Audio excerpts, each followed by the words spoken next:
Hi masters అందరికీ కూడా Brahma's meditation channel కి స్వాగతం సుస్వాగతం అండి. జూమ్ కి విచ్చేసిన ఆత్మస్వరూపులందరికీ కూడా నా యొక్క హృదయపూర్వక ఆత్మ ప్రణామాలు, కృతజ్ఞతలు మాస్టర్స్. ఇంత చక్కటి అద్భుతమైన ధ్యాన మార్గాన్ని అందించిన మనందరి జగద్గురు అయిన బ్రహ్మశ్రీ సుభాష్ పత్రి సార్ కూడా అనంత కోటి ఆత్మ ప్రణామాలు, కృతజ్ఞతలు తెలుపుకుంటూ వారిని కూడా ఈ రోజు ఇది ఒక జూమ్ సెషన్ లోకి ఇన్వైట్ చేసుకున్నాం మాస్టర్స్. ఎంతో చక్కగా మనము స్వాధ్యాయం నిన్నటి నుంచి స్టార్ట్ చేసుకున్నాం. డే 1 పూర్తి చేసుకున్నాం. డే 2 లోకి వచ్చాము.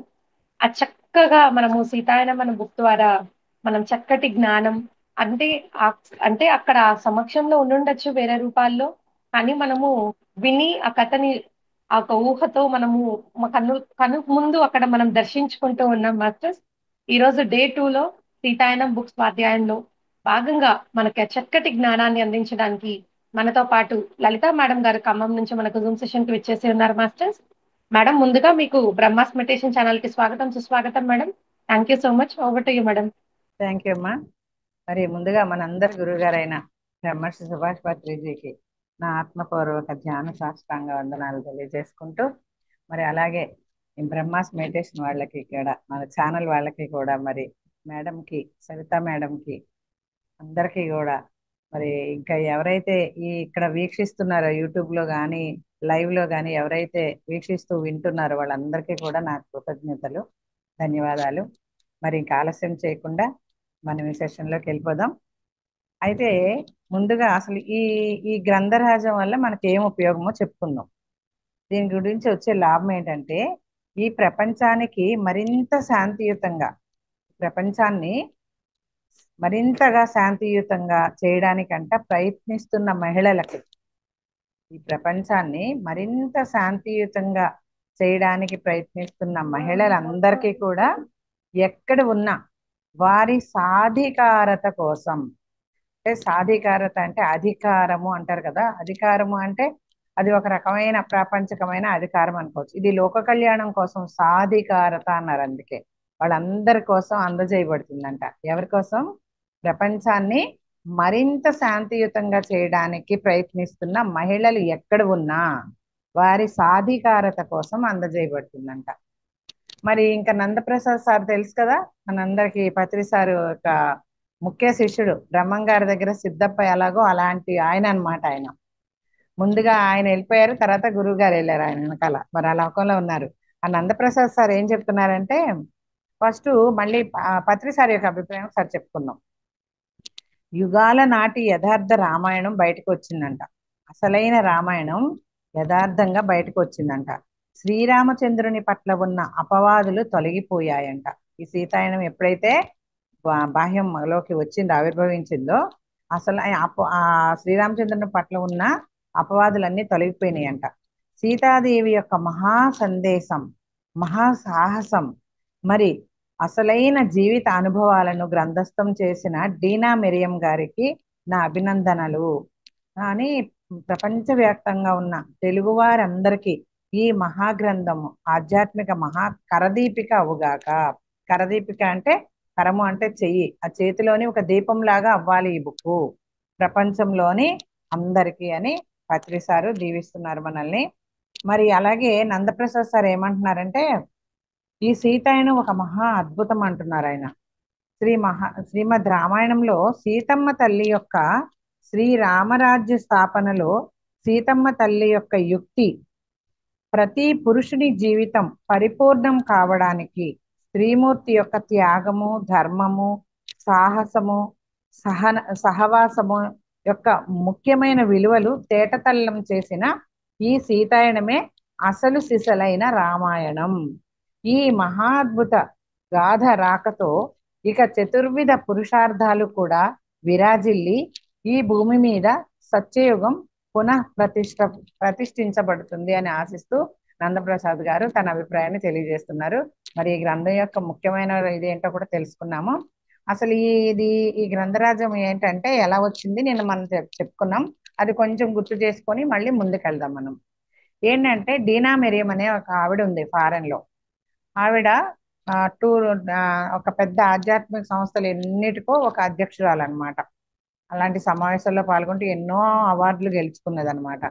ఆవిడ ఒకసారి టూర్కి వెళ్ళినప్పుడు, ఒక టూర్లకు వెళ్ళినప్పుడు అట్లా ఒక రామాలయంలో ఆవిడ ధ్యానం చేస్తున్నప్పుడు, ఆవిడ ఆల్రెడీ మెడిటేటరీ, ధ్యానం చేస్తున్నప్పుడు ఆవిడకి సీతమ్మ వారి నుంచి ఒక వెలుగులాగా వచ్చి తన పూర్వజన్మ అంతా గుర్తుకు రావడం మొదలైంది. ఎప్పటి పూర్వజన్మ? త్రేతాయుగం నాటి పూర్వజన్మ. ఆవిడ ఏం చూసుకుంది? త్రేతాయుగంలో ఆ సీతమ్మ తల్లి యొక్క దాసిగా చూసుకుంది, పరిచారికగా చూసుకుంది. అది ఆవిడ చెప్తుంది అనమాట.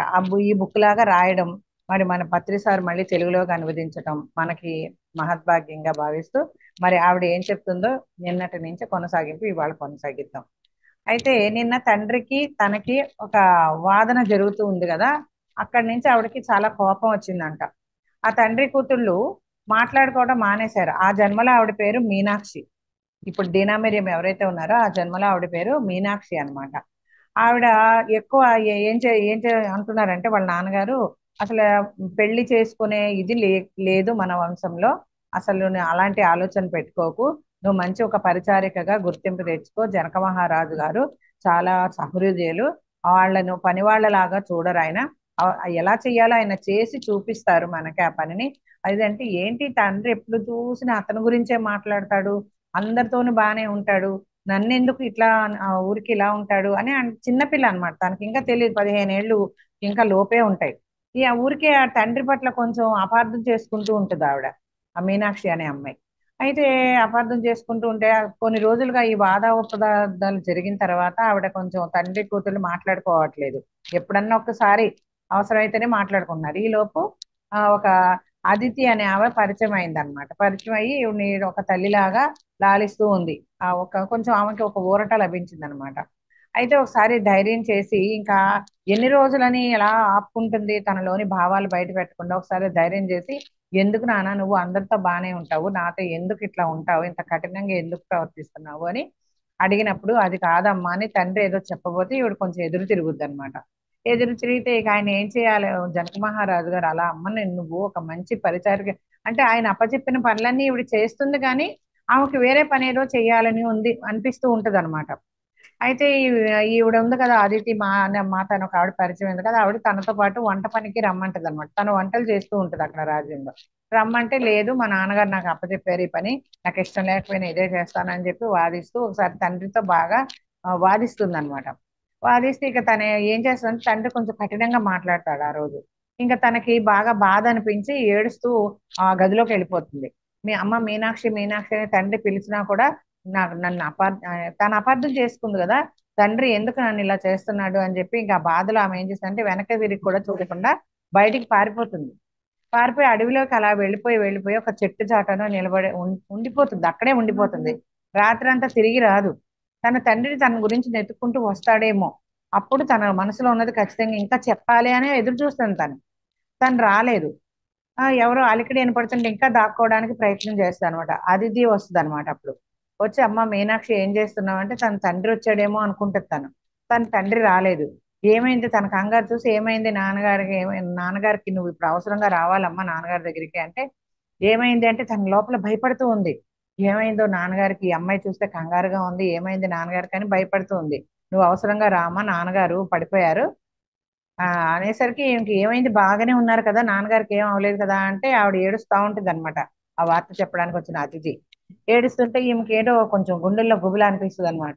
ఏంటి ఏం చెప్పబోతుంది, అసలు ఉన్నారా నాన్నగారు, బ్రతికే ఉన్నారా, చనిపోలేదు కదా అంటే ఇంకా బాధ ఏడ్చేస్తుందామా. ఈమెను పట్టుకొని ఓదారుస్తూ ఏడ్చేస్తుంది. అసలు ఏమైంది అంటే తీసుకెళ్తూ చెప్తుంది అనమాట దారిలో. ఆయన నిన్న మామూలుగానే పని కోసం వెళ్తారు, ఈ కూతురు గురించి చాలా బాధపడతారనమాట. కనిపించట్లేదు ఏంటని చాలా నెతుకుతారు. నెతికిన తర్వాత ఇంకా సర్లే తనే అలక తీరాక తనే వస్తుందిలే అని చెప్పి ఒక ఆ దాన్ని ఏమంటారు, ఒక ఆ ఆ దాన్ని ఏమంటారు, ఒక ఏంటంటే ఇప్పుడు మనకి ఏదైనా ఒక సంఘటన జరిగింది అనుకోండి, మనం కొంచెం మైండ్ఫుల్ గా సరిగ్గా ఉండలేం. ఒక అలా ఉంటాం అనమాట. అలాంటి ఇదితో ఆయన పనిలోకి వెళ్తారు. వెళ్ళినప్పుడు ఏమైతుందంటే అక్కడ కొంచెం పైనుంచి పడిపోతారనమాట. పరధ్యానం పరధ్యానంగా ఉంటూ పైనుంచి పడిపోతారు.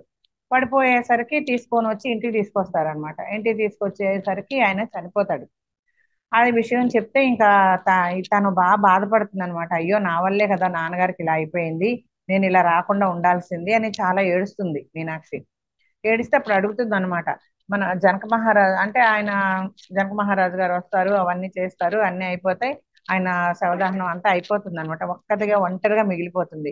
నేను ఇలా ఉండకూడదు, నేను ఇలా అనకుండా ఉండాల్సింది, నేను ఇంట్లోంచి బయటికి వెళ్ళిపోకుండా ఉండాల్సింది అని బాధపడుతుంటే, నువ్వు బాధపడకమ్మా, ఏం కాదులే, నువ్వు అలాగా నీ అపరాధ భావం కింద ఉండమాకు, నీకు అట్లా ఏం జరగలేదులే, ఎలా జరగాల్సింది ఏదో జరిగిపోయింది, ఇప్పుడు నువ్వు బాధపడకు అని ఓదారుస్తుంది. అప్పుడు అంటది అనమాట మీనాక్షి, అడుగుద్ది, జనక మహారాజు గారు వచ్చారా మా నాన్నగారి దగ్గరికి అంటే, ఆయన బ్రతికుండగానే వచ్చారమ్మా, వచ్చి ఆయన బాధార్చారు, నువ్వేం బాధపడకు, ఆయన అంతటి మహానుభావుడు, ఆయన ఎంత ప్రేమగా ఉంటారో ఒక తండ్రిలాగా, ఆయన రాకుండా ఎలా ఉంటారు, ఆయన వచ్చారు, ఆయన బ్రతికుండగానే వచ్చారు, ఆయన సమక్షంలోనే ఈయన కన్ను మూయడం జరిగింది అని చెప్పి ఇక వాదారుస్తుంది. కానీ అప్పటి నుంచి కూడా తను చాలా ఒంటరితనం ఫీల్ అవుతుంది అనమాట. నేను ఇలా అనకుండా ఉండాల్సింది, ఇదే బాధ. అప్పుడు ఏమనుకుంటది, ఇక మహారాజు గారితోటి ఎట్లాగా ఎలా ఉండాలి ఏంటని తనతోటి తీసుకెళ్తూ ఉంటది ఈ అదితి అనే ఆవిడ. ఆ మీనాక్షిని తనతో పాటు తీసుకెళ్తూ, ఇలా వంట పనికి రామ్మా నాతో పాటు, కొంచెం అలా మర్చిపోతావు పనిలో పడ్డంటే, నేను వంటకి రాను, మా నాన్నగారికి అది ఇష్టం లేదు, మా నాన్నగారు ఏదైతే అంటే ఇల్లు ఇల్లు తుడవడం, శుభ్రం చేయడం, గచ్చులు కడగడం, అవన్నీ అది చెప్పారు కదా, ఆ పని చేయడానికి చిన్నతనంగా అనిపించేది. కానీ మా నాన్నగారిని నన్ను క్షమించాలంటే నేను ఆయన చెప్పిన పనే చేయాలి, నేను ఇదే చేస్తాను, ఇలా చేస్తేనే నేను మా నాన్నతో కలిసి ఉన్నట్టుగా నాకు ఒక ఫీలింగ్ ఉంటుందని చెప్పి ఆవిడ అదే చేస్తుంది. ఎంత బతిమాలినా అతిథితో వెళ్ళదనమాట. సర్లే, ఇంకా నీకు ఎప్పుడైనా రావాలనిపిస్తే, ఆ పని చేయాలనిపిస్తే రా అమ్మా, నేను వెళ్తున్నానని చెప్పేసి ఆమె వెళ్ళిపోతుంది. అలా వెళ్ళిపోతుంది. ఇక తర్వాత ఈమె ఏం చేస్తుందంటే, కొన్నాళ్ళకి చాలా రోజులు గడిచిపోతుంది. గడిచిపోయాక ఏమవుద్ది, ఒకసారి అందరూ నది స్నానానికి వెళ్తూ ఉంటారన్నమాట. వెళ్తూ దారిలో తినని కలుసుకుంటారు మీనాక్షిని.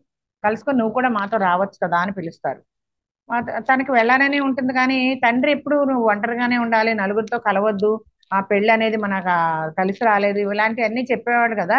అమ్మ ఇప్పుడు నాకు స్వతంత్రంగా ఉన్నాను, నేను పర్వాలేదు, నేను వెళ్ళొచ్చు అని చెప్పి వాళ్ళందరితో కలిసి ఉండండి, నేను బట్టలు తీసుకొని వస్తాను నది స్నానానికి అని చెప్పి బట్టలు కొన్ని తీసుకొని వెళ్తుంది వాళ్ళతో. కానీ ఎప్పుడు నదిలోకి వెళ్ళే అనుభవం ఏమి లేదు.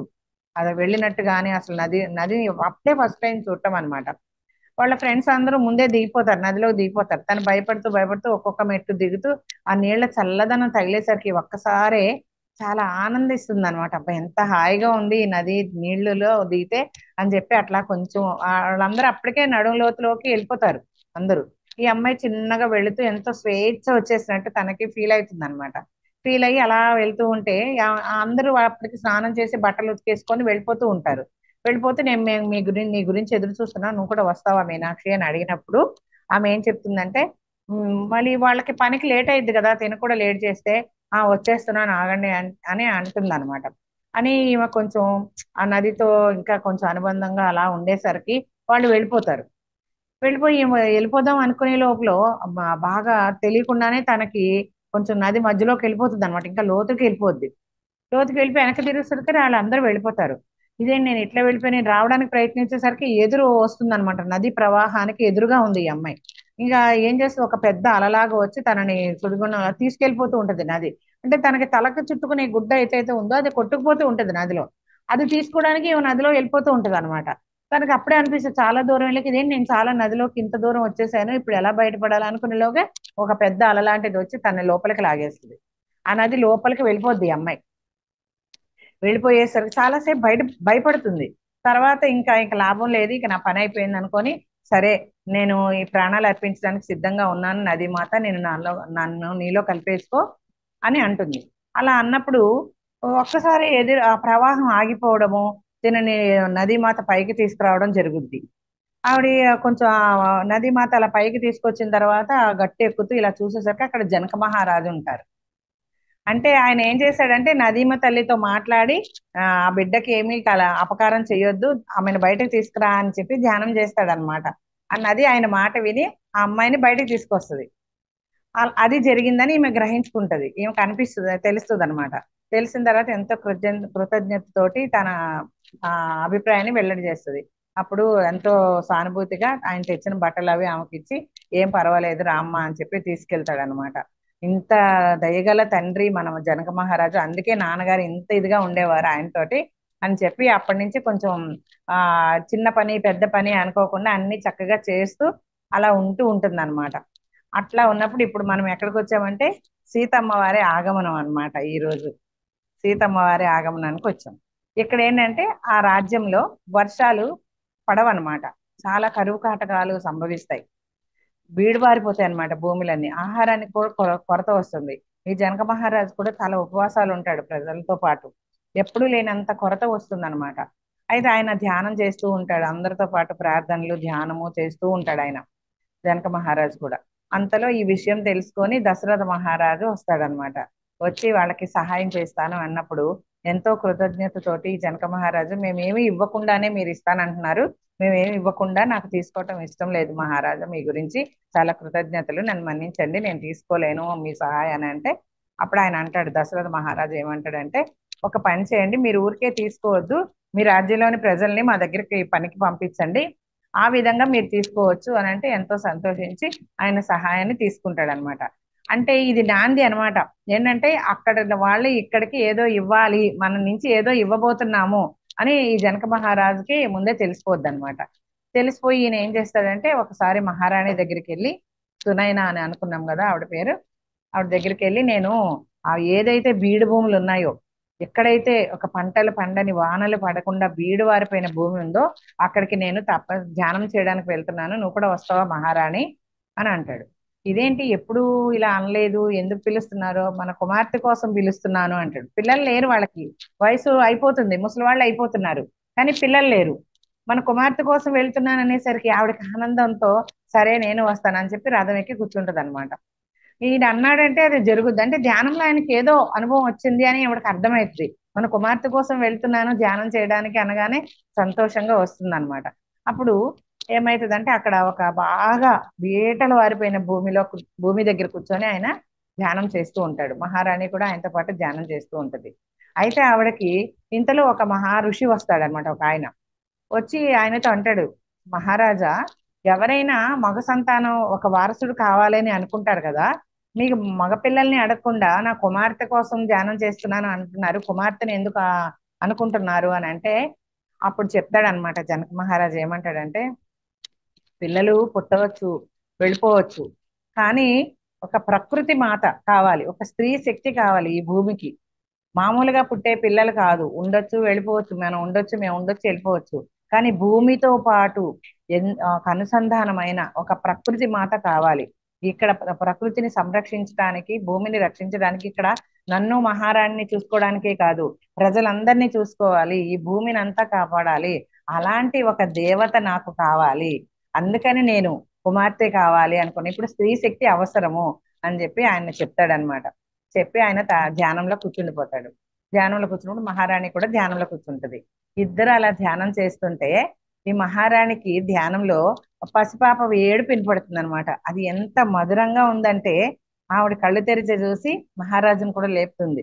మహారాజా, నేను ఒక పసిపాప ఒక ఏడుపు స్వరాన్ని విన్నాను, ఎంత మధురంగా ఉందో అది అనగానే అప్పుడు మన జనక మహారాజు కూడా కళ్ళు తెరిచి, అవును నేను విన్నాను, ఒక అమ్మవారి ఒక జగన్మాత, ఒక అమ్మవారి రూపాన్ని చూశాను, నా కూతురుగా రాబోతుంది, నాకు కనిపించింది రూపం అని చెప్పి ఎంతో సంతోషంగా ఉంటారనమాట. ఎంతో సంతోషంతో ఏం చేస్తారంటే ఆయన స్వయంగా చెక్కి తెచ్చిన నాగలి ఉంటది కదా, దానితోటి ఆ వర్షాలు పడాలని చెప్పి చక్కగా ఒక దున్నుదామని చెప్పి ఆ బీడు వారిపోయిన భూమిలో ఆ నాగలి దించగానే చక్కగా అక్కడ ఒక అమ్మవారి ప్రత్యక్షం అవుతుంది. ఏదైతే వీళ్ళు ధ్యానంలో విన్నారో, ఏదైతే చూశాడో ఆవిడ అమ్మవారు చక్కగా వస్తుందన్నమాట. అట్లా సీతమ్మ వారి ఆగమనం. ఇంకా అసలు ఎంత బాగుంటుందంటే ఆయనకి ముందు నుంచి అన్ని, ఆయన ఎంత మహాజ్ఞాని అంటే ఆయనకి థర్డే మాస్టర్ అన్నమాట. జనక మహారాజు మామూలు మాస్టర్ కాదు, చాలా చక్కటి మాస్టర్ అన్నమాట. ఆయనకి పెద్ద థర్డే మాస్టర్ ఆయన. కాబట్టి ఆయనకి అమ్మవారు ముందే కనిపించింది అనమాట. అయితే ఎప్పుడు దాకా ధ్యానం చేశారంటే సూర్యోదయానికి ముందు, అంటే ఈ రోజు సూర్యోదయానికి ముందు వెళితే మరనాడు సూర్యోదయానికి ముందు దాకా ధ్యానం చేస్తూనే ఉన్నారు. ఆ సూర్యోదయానికి ముందే ఆ సునయన మాత కళ్ళు తెరిచింది అనమాట. అప్పుడు ఏమనిపించింది ఆవిడకి, ఒక పసిబిడ్డ మొదటి ఏడుపు వినిపించింది. అప్పుడు ధ్యానంలోంచి లేపడము నేను కూడా విన్నాను, ఆమె ఆనందాతిశయంతో చెప్పింది అనమాట, ఎంత మధురమైన ఏడుపు అది అని చెప్తే, అది ప్రపంచాన్ని పిలుస్తున్న గానంలా ఉందంట. ఎలా ఉంది ఆ ఏడుపు, ప్రపంచాన్ని పిలుస్తున్న ఒక గానంలాగా మధురంగా ఉందంట. తన ధ్యానంలో మహారాజు సుందరమైన మహాదేవి పరదేవత తన పిలుపుకు పలుకుతూ ఉండడం చూశారంట. ఈయన ఎవరైతే ఆహ్వానిస్తున్నారో ఒక కుమార్తెగా, అలాంటి పరాదేవత పలుకుతూ ఉండడం ఈయన పిలుపుకి ఆయన కూడా చూశాను అని చెప్పారు. అయితే మహారాజు చుట్టూతూ మొత్తం ఆ చుట్టుపక్కలంతా గుమిగూడిన ఆ చిన్న ఎడారి జీవుల పట్ల కృతజ్ఞత నిండిన హృదయంతో చూశారంట. ఆమె మీకోసం కూడా వస్తుంది, మా ఇద్దరి కోసమే కాదు, మానవుల కోసమే మాత్రమే కాదు అని చెప్పి ఈ సందర్భం కోసమే ప్రత్యేకంగా ఆయన ఏం చేశాడు, తాను స్వయంగా చెక్కిన నాగల్ని తీసుకొని పొలం మధ్యలోకి నడిచి భూమిని దున్నసాగారంట. ఆ ప్రక్రియలో ఆయన తన కుమార్తె ఈ భూమికి దానిలోని జీవులందరికీ చెందినది, నా కుమార్తె నాకు మాత్రమే కాదు, ఈ భూమికి ఇక్కడ ఉన్న జీవులందరికీ కూడా ఆ భూమి లోపల ఉన్న జీవులకు కూడా అంట అందరికీ చెందింది అన్న ప్రమాణం అని ఆయన ఒక ప్రమాణం చేశారంట అందరికీ. ఆమె తనకు గాని సునయనకు గాని ఏ పురుషునికి కానీ చెందిందై ఉండదు. తన కుమార్తె ఆ పరాశక్తి తన కూతురుగా వచ్చిన ఆవిడ మా ఇద్దరికి మాత్రమే కాదు, ఎవరికి కూడా చెందింది కాదు, పురుషుడికి గాని ఎవరికి గాని చెందింది కాదు, ఆమె అందరికీ చెందింది. ప్రత్యేకంగా ఒక పురుషుడికని మాకని చెందిందే కాదు, ఈ ప్రజలకని మొత్తం అందరికీ చెందింది ఆవిడ. ఆయన ఆమెను తన సామ్రాజ్యాన్ని విస్తరించడానికి గాని తన పరిపాలన కొనసాగించడానికి గాని గొప్ప శక్తిని సంపదను పొందడానికి గాని పిలవలేదంట. సహజమైన లోకంలో పెరుగుతున్న అంటే ఆ సమతుల్యత లేకుండా ఉన్న దానికోసం ఆ సమతుల్యతని సరిచేయడంలో తోడ్పడి స్వస్థత చేకూర్చడానికే ఆహ్వానించారంట. చూడండి మరి ఎంత దూరదృష్టి ఉందో ఆయనకి. ఒక భూమిని స్వర్గంగా మార్చడం కోసం అందరికీ ఉపయోగపడాలి. ఒక అమ్మవారు ఆహ్వానించాడు ఆయన ఒక కూతురిగా. అట్లాంటివి ఆహ్వానించారనమాట. ఆయన నాగలి భూమి తాకగానే ఆ పొడి నేలలో ఒక బేట ఏర్పడిందంట. ఆ ప్రదేశంలోనే ఆమె ప్రత్యక్షమైందంట. ఆయన ఆయన మాట బయటకు రావడానికి ముందే భూమాత కుమార్తెగా జన్మించిందంట. కొన్ని క్షణాలలోపే వర్షం కురిసిందంట అక్కడంతా. ఇక్కడ కూడా మనకి సీతాదేవి ఆగమనం మరి పులకించిపోయిందో ఏమో. మా ఇంటి దగ్గర అయితే ఫుల్ వాన, అసలు ఇందాకటి నుంచి ఒకటే వాన కురుస్తుంది. నాకు అనిపించింది సీతామాత ఆగమనం కదా ఈ రోజు చదివేది, అందుకేనేమో ప్రకృతి మాత పులకించి ఆ సీతాదేవికి ఆహ్వానం పలికింది అని అనిపించింది నాకు. అయితే ఆ ప్రదేశంలో వచ్చిందంట ఆవిడ, బేట ఏర్పడి ఆ ప్రదేశంలో ప్రత్యక్షమైందంట. ఆయన మాట బయటికి రావడానికి ముందే ఆ భూమాత కుమార్తె జన్మించిందంట. భూమాత కొన్ని క్షణాలలోపే వర్షం కురిసిందంట. చిన్న చిన్న చినుకులుగా మొదలై దాహార్తితో ఉన్న నేలను ముంచెత్తిందంట. ఎంతో అసలు ఎన్ని రోజుల నుంచో వర్షం పడక ఒక ఆర్తితో ఉన్నారంట ఆ ప్రజలందరూ. వాళ్ళ ఆ ఆర్తిని తీర్చిందంట. ఆ నేలను ఆ దాహార్తితో ముంచెత్తిందంట ఆ వర్షం. జనక మహారాజు ఆ శిశువుని ఎత్తుకొని హృదయానికి హత్తుకొని కృతజ్ఞతలు తెలియజేశారంట. ఆ రోజులలోనే నదిలో నేను చనిపోబోయిన కొన్ని నెలల తర్వాత మహారాజు కోసం మనిషిని పంపారంట. అప్పుడైతే ఈ మీనాక్షి నదిలో చనిపోబోతుంది అనుకున్నాం కదా, ఆ చనిపోబోయిన కొన్ని నెలల తర్వాత రక్షించారు కదా, ఆ కొన్ని నెలల తర్వాత ఒక మనిషిని పంపించారంట మహారాజు గారు. ఎవరి కోసం? మీనాక్షి కోసం. అయితే మహారాజు నీ కోసం అడుగుతూ నా వద్దకు వచ్చారని అదితి ఒక రోజు చెప్పిందంట మీనాక్షితో. నా గురించా అని చెప్పి ఆవిడ ఆశ్చర్యపోయింది. అవునా, నా గురించా అని చెప్పి తలూపి వస్తున్నానని చెప్పి ఆయనతో, అంటే ఇప్పటికి నీ తపస్సు పూర్తయింది అని చెప్పమన్నారంట. మహారాజు ఏం చెప్పమన్నారు? మీనాక్షిని తీసుకురా అని చెప్పి తన తపస్సు ఇప్పటికి పూర్తయింది అని చెప్పమన్నారు అని అదితి చెప్పింది మీనాక్షితోటి. ఇదేంటి నా తపస్సా, నేను సందిగ్ధంగా చూశాను అంటుంది మీనాక్షి. ఇది నేను తపస్సు చేయడం ఏంటి? సాధారణ అర్థంలో అయితే తపస్సు అంటే ఋషులు తమకు ప్రపంచానికి కొన్ని ప్రత్యేక ప్రయోజనాల కోసం చేస్తారు. అయితే సుదీర్ఘ క్లిష్ట ధ్యాన సాధన, అది చాలా క్లిష్టమైనది అనమాట. దీర్ఘమైన క్లిష్టమైన సాధన అది నాకు తెలుసు. నేను మన మహారాజు రాజ్యం కోసం తపస్సు చేశారంటే అర్థం ఉంది. కానీ నేను ఒక బీద పరిచారకను, తపస్సు చేసే అవకాశమే లేదు, నేను ఏ ధ్యాన సాధన చేయలేదు. మరి దీని గురించి తన తపస్సు పూర్తి అయింది అని చెప్తున్నారు ఏంటి అని ఆవిడకి ఆశ్చర్యం వేసిందంట.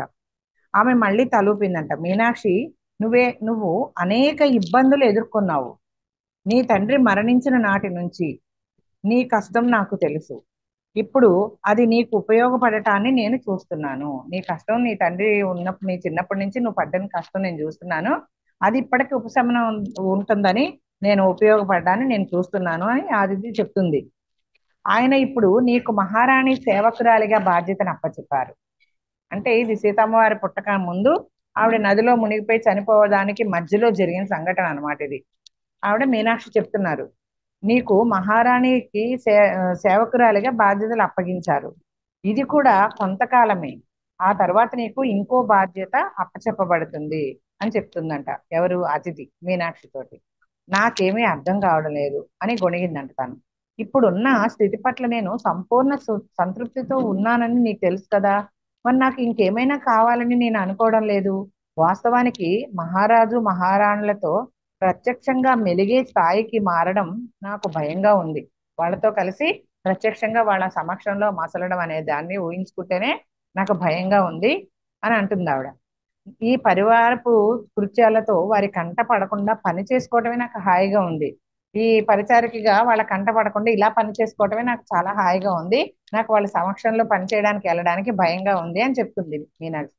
నువ్వు ఆయన వివేకాన్ని విశ్వసిస్తావా తల్లి? ఆయన ఎంత వివేకవంతుడు అనేదాన్ని నువ్వు విశ్వాసం ఉందా నీకు ఆయన మీద అని అడుగుతుంది అతిథి మీనాక్షిని. నేనేమి బదులు చెప్పకపోయేసరికి ఆమె కొనసాగిస్తూ ఏమందంటే, నీ తండ్రి ప్రమాదానికి గురైనప్పుడు మహారాజు ఆయనను ఆశీర్వదించడానికి వచ్చారా అని నువ్వు ఒక రోజు నన్ను అడిగావు కదా. మా నాన్నగారు బ్రతుకుండగానే మహారాజు గారు కలుసుకున్నారా అని నువ్వు అడిగావు కదా. అది ఇప్పుడు నేను చెప్తున్నాను విను. నన్ను అడగడం నీకు గుర్తుంది కదా అని ఆమె అడిగిందంట. అవును నా గారు గుర్తుంది అన్నట్టుగా మీనాక్షి తల ఊపుతుంది. అప్పుడు నేను ఆ గదిలో లేను గాని పరిచారకురాల్లో ఒకరు అక్కడ ఉన్నారు. ఆయన చనిపోబోతున్నప్పుడు నేను అక్కడ ఆ గదిలో లేను. మహారాజు గారు వచ్చినప్పుడు మీ నాన్నగారు చనిపోయినప్పుడు ఆ గదిలో లేను, చనిపోబోతున్నప్పుడు. కానీ ఆ పరిచారకుల్లో ఒకరు అక్కడ ఉన్నారు. ఈ మధ్య అతను అక్కడ ఉన్న అతను నాతో చెప్పాడు ఈ విషయాన్ని. ఏమని చెప్పాడంటే, మీ నాన్నగారు మరణించబోతూ ఉండగా మహారాజు ఆయన సంవత్సరాల తరబడి చేసిన సేవకు కృతజ్ఞతలు తెలిపి నీ చివరి కోరిక ఏమైనా ఉంటే దాన్ని పూర్తి చేస్తానో చెప్పు అని మీ నాన్నగారితో అడిగారు అని ఒక పరిచారకుడు ఎవరో ఈవిడికి చెప్పిన విషయాలన్నీ మీనాక్షికి చెప్తుంది అతిథి. అని చెప్పని అడిగారంట.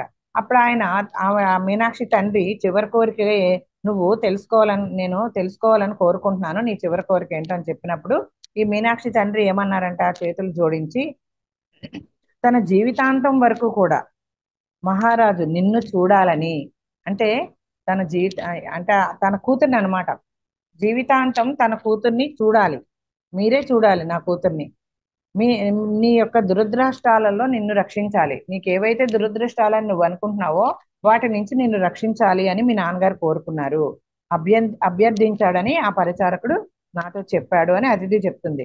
మహారాజు గారు తల ఊపి ఒప్పుకున్నారు. ఆమె మంచి ఈ తండ్రి ఇంకా ఏం చెప్పాడంట మహారాజు తోటి, ఆమె మంచి పరిచారిక, ఆవిడ ఒక మంచి పనిమంతురాలు, మంచి కూతురు, బహుశా నేనే ఆమె పట్ల కఠినంగా ప్రవర్తించి ఉన్నానేమో అని మీ నాన్న చెప్పాడు. నా దురదృష్టాలన్నిటి మధ్య ఆమె నాకు దొరికిన ఒక వరం. నేను ఏదైతే దురదృష్టాలు అనుభవిస్తున్నానో వాటి మధ్య నా కూతురు నాకు ఒక వరంగా దొరికింది అని మీ నాన్నగారు చెప్పాడు. మా కుటుంబం పట్ల అనేక తరాలుగా మీరు ఏదైతే మహారాజు గారు చూపిస్తున్నారో వీళ్ళ కుటుంబాల నుంచి తరతరాల నుంచి ఆయన ఎంతో కరుణ చూపిస్తున్నారు కదా, అలా చూపిస్తున్న శ్రద్ధకు నేను రుణపడి ఉంటాను అని చెప్పి ఇలాగా వాళ్ళ నాన్నగారు మహారాజు గారితో చెప్పారంట. ఈ విషయాన్ని నాకు ముందే ఎవరు ఎందుకు చెప్పలేదు అని కళ్ళ నీళ్లతో ప్రశ్నించిందంట మీనాక్షి. అయితే నాకు తెలిసినట్లయితే ఇంతకన్నా భిన్నంగా ఏం చేసేదానివి, నీకు తెలిసింది అనుకో, ఇప్పుడు ముందే తెలిసింది అనుకో, ఇంతకన్నా భిన్నంగా ఏం చేసేదానివి నువ్వు, అప్పుడు తెలిస్తే మాత్రాన్ని అది అడుగుతుంది అనమాట. నాకు తెలియదు నేను ఏం చేసేదాన్నో అని గొణిగినట్టుగా మాట్లాడుతుంది. సరే, గతాన్ని మర్చిపో మీనాక్షి, భవిష్యత్తు గురించి ఆలోచించు. మహారాజు నీ కోసం పిలిచారు, నువ్వు ఆయన పిలుపు తిరస్కరించకూడదు అని అతిథి చెప్పినప్పుడు, అంటే ఆయన అందుకే నేను నది నుంచి రక్షించారు అనుకున్నాను అని చెప్తుంది అతిథి. నిన్ను ఎందుకు రక్షించారు అనుకున్నా, ఆయన ముందు చూపున్నారు, థర్డే మాస్టర్ కాబట్టి ఇక్కడ నీ భవిష్యత్తు ఏంటో ఆయనకి తెలుసు, అందుకే ఆయన నది మాతతో చెప్పి నేను నదిలోంచి రక్షించారు అని నేను అనుకుంటున్నాను అని చెప్తుంది ఆవిడ.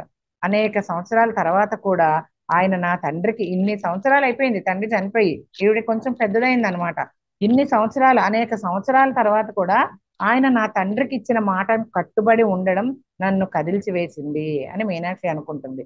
అది మా మహారాజు యొక్క నైజం ఇలా ఉంటుంది. మహారాజు యొక్క నైజం అని మీనాక్షి చెప్తుంది. ఆయన మాట శిలాశాసనం. ఆయన ఎన్నడూ తన మాటను పాలించకుండా ఉండరు. ఆయన సహనం అపరిమితం. ప్రతి చర్యను తపస్సు ద్వారా నేర్చుకున్నారు ఆయన. ఆయన చేసే ప్రతి ఒక్క చర్య కూడా ఆయన ఏదైతే తపస్సు చేశారో ఆ తపస్సు నుంచి నేర్చుకున్నారంట. అయితే అదితి తన సంభాషణ కొనసాగిస్తూ ఏమంటుందంటే, తాను కలుగ చేసుకోవడానికి సరైన సమయం కోసం మహారాజు వేచి చూస్తున్నారు. కాబట్టి అలా తగిన సమయం కోసం వేచి చూస్తున్నారన్న విషయంలో నేను ఎప్పుడు సందేహపడలేదు. సరైన క్షణంలో ఆయన నిన్ను పిలుస్తారు. ఇప్పుడు ఆ సమయం వచ్చింది మీనాక్షి. నేను ఇప్పుడు రాజప్రసాదంలో సేవ చురుకుగా అంటే ఆవిడ పెద్ద ఆవిడ అయిపోయింది, ముసలావిడ అయిపోయింది. ఇప్పుడు అలాంటి పనుల్లో రాజు మహల్లో ఏవైతే పనులు చేస్తుందో అవి నేను చురుకుగా చేయలేకపోతున్నాను. నీలాంటి వారి అవసరం ఎంతో ఉంది. నువ్వు వయసులో ఉన్నావు, యువకురాలివి కదా. నేను ముసలిదాన్ని అయిపోయాను, నేను చేయలేకపోతున్నాను. నీలాంటి వాళ్ళ అవసరం ఎంతో ఉంది అక్కడ. కాబట్టి మీ ఇంకేమైందంటే నేను చురుగ్గా చేయలేకపోతున్నాను. నీలాంటి వాళ్ళ అవసరమే ఎంతో ఉంది. కాబట్టి అనేక తరాలుగా మీ తాత ముత్తాతల నుంచి అంకిత భావంతో ఆ పనులు చేశారు కదా ఇప్పుడు మీ వాళ్ళందరూ. ఇప్పుడు ఆ బాధ్యత నువ్వు వహించాలి అని అతిథి మీనాక్షితో చెప్తుంది. అయితే నేను తల ఊపి ఆయన అంగీకారం తెలియజేశాను అని మీనాక్షి చెప్తుంది. ఇంకా ఏం చెప్తుందంటే, మహారాజుకు నా కృతజ్ఞతలు తెలుపు. కేవలం నన్ను పిలిచినందుకు మాత్రమే కాదు, నా తండ్రి చివరి కోరికను తీర్చినందుకు. అదే నాకు గొప్ప ఎంతో వరము. నేను ఆయన అడుగుజాడలో నడవడానికి నా సాయశక్తిలా ప్రయత్నిస్తాను. మహారాజు గారికి కృతజ్ఞతలు తెలుపు నా తరపున అని మీనాక్షి అతిథితో చెప్పి పంపిస్తుంది అనమాట. అతిథి వెళ్ళిపోయిన తర్వాత, ఈ మధ్య నా హృదయంలో నా ప్రమేయం లేకుండానే వచ్చిన మార్పుకు సంభవిస్తున్న సంఘటనలకు ఎంతో సంబంధం ఉందని మీనాక్షికి అనిపించిందంట. గత కొద్ది నెలలుగా నా ధోరణిలో వచ్చిన మార్పు మహారాజుకు తెలుసా అని ఆవిడకి డౌట్ వచ్చింది. తనలో తనకే తెలియకుండా ఒక గొప్ప మార్పు వచ్చిందంట తన ధోరణిలో. ఇదంతా కూడా మహారాజుకు తెలుసా అనుకుంటుంది. ఆయన ఆశీర్వచనాలే నన్ను మార్చి నా వ్యతిరేకతను నేను ఏదైతే అనుభవిస్తున్నానో ఆ స్వయం జాలిని, ఆ కృతజ్ఞతత్వంగాను, అల్పమైన పనులు కూడా ఇష్టంతో చేసే అవకాశంగాను మార్చి నా తండ్రి జీవితంలో హుందాతనాన్ని చూడగలిగి నా బాల్యం నుంచి ఆయన నాకు బోధించడానికి ప్రయత్నించిన సత్యాన్ని గ్రహించేటట్లు చేశాయా. ఆమె ఎంత దూరంగా ఆలోచిస్తుందంటే, మహారాజు ఒక దివ్య దృష్టి ఉన్న ఆయన అని ఇంకా ఆమెకు తెలీదు.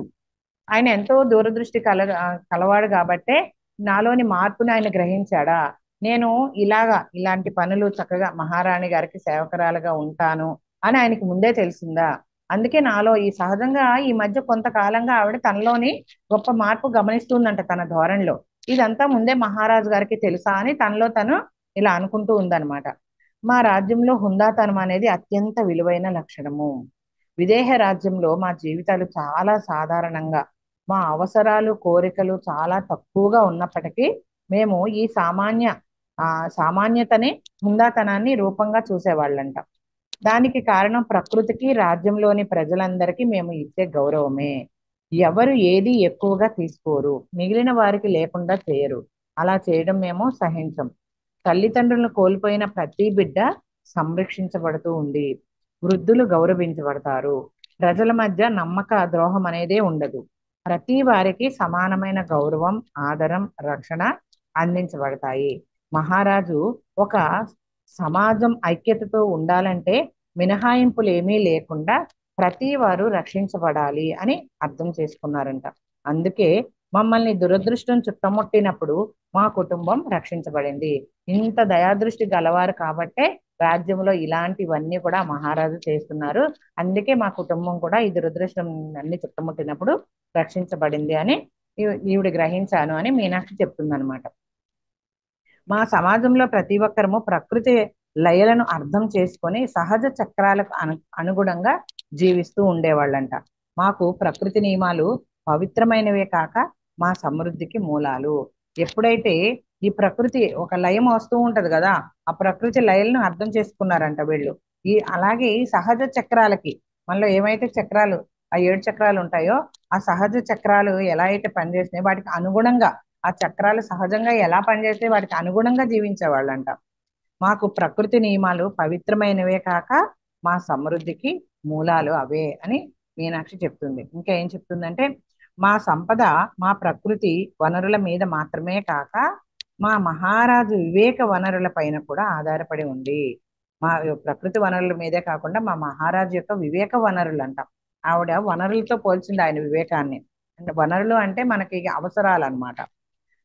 ఏ అవసరానికి ఏదైతే ఉపయోగపడతాయో అవన్నీ మన వనరుల కిందే వస్తాయి. ఆయన వివేకం మా జీవితపు అన్ని కోణాలకు నిర్దేశకత్వం వహించేది. ఆయన వివేకం ఎలా ఉండేదంటే మా యొక్క అన్ని పనులు కూడా ఒక నిర్దేశకాన్ని వహించుతూ ఉండేదని అని చెప్తుంది అనమాట. అయితే ఆయన నుంచి మేము ప్రకృతి నియమాలను అనుసరించినంత వరకు ఏదో ఒక రకంగా మా అవసరాలన్నీ తీర్చబడతాయంట. వీళ్ళు ప్రకృతి నియమాలు అంటే కొంతమందికి తెలియదు కదా ప్రకృతి నియమాలను అనుసరించాలని. వాళ్ళు అనుసరించేంత వరకు కూడా ఏదో ఒక రకంగా వాళ్ళ అవసరాలన్నీ తీర్చబడుతూనే ఉంటాయి అని మేము నేర్చుకున్నాము అంటుంది మీనాక్షి. దీని వల్లనే మేము చాలా ఇబ్బందుల్లో ఉన్నప్పుడు దశరథ మహారాజు మాకు సహాయం అందించడానికి వచ్చారని ఆయన మాకు బోధించారు. జీవితంలో కొన్ని పాఠాలు నేర్పడానికి కష్టాలు వస్తాయని, అయితే మన నియమాలకు విశ్వాసాలకు కట్టుబడి ఉండాలని ఆయన చెప్తూ ఉంటారంట. చూడండి ఇక్కడ ఎంత చక్కగా మహారాజ్ చెప్తున్నారంటే, మన జీవితంలో కొన్ని పాఠాలు నేర్పించడానికి. మనం ప్రతిసారి కూడా చెప్తూ ఉంటారు కదా, మనం నేర్చుకోవడానికి వచ్చాము, ఈ భూమి ఒక పాఠశాల అని. అదే మహారాజు వీళ్ళందరికీ నేర్పించారంట. మన కష్టాలు ఊరికే రావు, ఏదో ఒక పాఠాలు నేర్పించడానికే వస్తాయి. అయితే మనం నియమాలకు విశ్వాసాలకు కట్టుబడి ఉండాలి. ఒక మహారాజు గారు ఉన్నారు, ఆయన మీద విశ్వాసంతో ఇల్లు కట్టుబడి ఉన్నారు ఆ నియమాలకి. అలాగే మనం కూడా మన గురువు పట్ల విశ్వాసంతో ఎప్పుడైతే ఉంటామో ఆ ప్రకృతి నియమాలని అనుసరిస్తూ, అప్పుడు మనకు కూడా అంత బాగా జరుగుతుందని మళ్ళీ అప్పటి మహారాజు కూడా అలా ఉండేవారని ఇక్కడ మీనాక్షి చెప్తుంది. ప్రకృతి నుంచి మనకు అవసరమైన దానికంటే ఎక్కువ తీసుకునే ఆలోచన మాకు లేదు. ప్రకృతి ఏదైతే ఇస్తుందో అదే తీసుకుంటాం, కానీ అంతకంటే ఎక్కువ ఆశించవలసిన ఆలోచన కూడా మాకు లేదు అని చెప్తుంది. ఎందుకంటే మాకు జంతు వృక్ష సామ్రాజ్యాల అవసరాల పట్ల కూడా ఎరుక ఉంది. జంతువులకి ఏ అవసరాలు ఉంటాయో, వృక్షాలకి ఏ అవసరాలు ఉంటాయో అలాంటి అవగాహన కూడా వీరికి ఉందంట. అలాంటి ఎరుక ఉందంట వీళ్ళకి. పూర్వపు రోజుల్లో మా ఆహారం చాలా వరకు సమృద్ధితో నిండిన అరణ్యాలు లోయల నుండే లభించేది. వీళ్ళకి ఆహారం అంతా కూడా ఆ ఒక అరణ్యంలో, వాళ్ళ లోయల్లోంచి, అరణ్యాల నుంచి, ఆ చుట్టుపక్కల ఉండే లోయల్లో ఏదైతే పంటలు పెరుగుతూ ఉంటాయి కదా వాటి నుంచే లభించేదంట ఆహారం. ప్రకృతి సిద్ధమైన ఆహారం అన్నమాట. అయితే అవి అనేక రకాల ఫలాలను, గింజలను, ధాన్యాలు, దుంపలతో పొంగి పొరలేవంట. ఇంత అనేక రకాలైన ఉండేయంట. గింజలు అంటే మనం తింటాం కదా, గింజలు అంటే గోధుమలు, జొన్నలు ఇవన్నీ వస్తాయన్నమాట. అలాంటి ఫలాలు అంటే రకరకాల ఫలాలంట, గింజలంట, ధాన్యాలంట, రకరకాల దుంపలంట, వాటితో సమృద్ధిగా ఉండేదట, పొంగి పొరలుతూ ఉండేవంట. అయితే మనుషులు పెరిగే కొద్దీ అరణ్యాలను ఆక్రమించుకోవడంతో ఆ ఆహారాలు తగ్గిపోయాయి. చూడండి, ఇప్పుడే కాదు అప్పట్లో కూడా మనుషులను అడవులను ఆక్రమించుకునేవారంట. ఆక్రమించుకునేసరికి వీళ్ళ ఆహారాలన్నీ తగ్గుతూ వచ్చినాయి అంట. దాంతో జనకుని కుటుంబం మమ్మల్ని పంటలు పండించడం వైపు మళ్ళించింది. అయితే జనక మహారాజు గారు ఏం చేశారంటే, ఈ ఆహారాలు తగ్గిపోతున్నాయని చెప్పి పంటలు పండించడానికి వాళ్ళని మళ్ళించారంట. ఈ ఇంట్లో పనులు కాకుండా ఆ పంటలు కూడా పండించే పనులు అప్పచెప్పారంట. అయితే మా పూర్వీకుల అవసరాలన్నిటినీ ఒకప్పుడు అడవులే తీర్చేవి. మా పూర్వీకుల అవసరాలన్నీ కూడా ఒకప్పుడు ఈ అడవులే తీర్చేవి. అనే విషయాన్ని మేము మర్చిపోలేదు.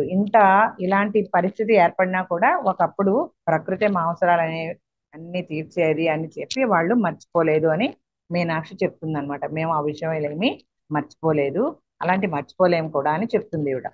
అందుకే మా మనసులలోనూ ఆత్మలలోనూ వాటి పట్ల గాఢ కృతజ్ఞత నెలకొని ఉంది. వీళ్ళు ఏదైతే మర్చిపోకుండా ఉన్నారో దాని గురించి వీళ్ళలో ఆ కొండ కోనల పట్ల, ఆ ప్రకృతి ఇచ్చిన ఆహార పట్ల, ప్రకృతి పట్ల ఎంతో చాలా కృతజ్ఞత, గౌరవం అనేది ఉందంట. గాఢమైన కృతజ్ఞత ఉందంట. కృతజ్ఞత, గౌరవం, జీవితం అంతటి పట్ల ప్రేమ, ఇవే జనక మహారాజు ఈ రాజ్యంలో అందరికీ చెప్తూ ఉండేవారంట. ఏట్ల గురించి? కృతజ్ఞత గురించి. ఇప్పుడు మనకి ఎవరైనా సహాయం చేశారనుకోండి, మనల్ని ఎవరైనా బాగా చూసుకుంటున్నారు, సహాయం చేస్తున్నారు, వాళ్ళ పట్ల కృతజ్ఞతతో ఉండండి, గౌరవంతో ఉండండి, జీవితం అంతటి పట్ల ప్రేమతో ఉండండి అని జనక మహారాజు ఆ దేశ ప్రజలందరికీ కూడా చెప్తూ ఉండేవారు అని చెప్తుంది అనమాట. ఇంకా ఏం చెప్తుందంటే మీనాక్షి, భూమి పట్ల, దాని మట్టి పట్ల అది మనకు మరింత మరింత ఆహారాన్ని ఇస్తుందంట. ఆ భూమి పట్ల కూడా ఇలాగే మనం కృతజ్ఞతగా ఉంటే మట్టి పట్ల అది మనకు మరింత ఆహారాన్ని ఇస్తుందంట. ఏదైనా సరే కృతజ్ఞత చెప్తే ఇంకొంచెం మనకి సమృద్ధిగా ఎక్కువగా వస్తూ ఉంటుంది అని ఆవిడ చెప్తుంది మీనాక్షి. కనుక మాకు కృతజ్ఞత ఉంది, మేము ఆమెను గౌరవిస్తాం, ఆమె పట్ల కృతజ్ఞతతో ఉంటాం. భూదేవి మాకు ఒక కుమార్తెని ఇచ్చింది అని తెలుసుకున్నప్పుడు ఈ భావాలు మరింత బలపడ్డాయి. ఆల్రెడీ వీళ్ళందరూ కృతజ్ఞతతోనే ఉంటారంట. అది కాకుండా మాకు ఒక కుమార్తెనిచ్చింది భూదేవి, అందుకని ఇంకా ఎక్కువగా చక్కగా ఆ కృతజ్ఞత భావాలు అనేవి ఇంకా బలపడినాయి అంట.